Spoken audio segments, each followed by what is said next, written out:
Sebuah rekaman ramai beredar di media sosial Telegram pada Jumat 9 Desember 2022. Dalam rekaman tersebut menunjukkan detail serangan balik Ukraina dari para pejuang Somalia.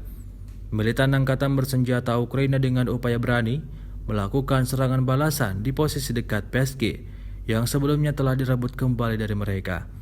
Sebuah kelompok taktis kompi yang terdiri dari hingga 15 kendaraan lapis baja melancarkan serangan dengan dukungan tembakan hingga 6 tank. Namun para pejuang Somalia tidak gentar dan menghadapi pasukan Ukraina dengan tembakan keras dari penyergapan. Dalam pertempuran sengit tersebut, 4 peralatan musuh dihancurkan dan para militan angkatan bersenjata Ukraina dengan terpaksa melarikan diri. Hari ke-289 Rusia melaporkan 341 pesawat Ukraina, 181 helikopter, 2.643 kendaraan udara tak berawak, 392 sistem rudal anti pesawat dieliminir sejak awal operasi khusus.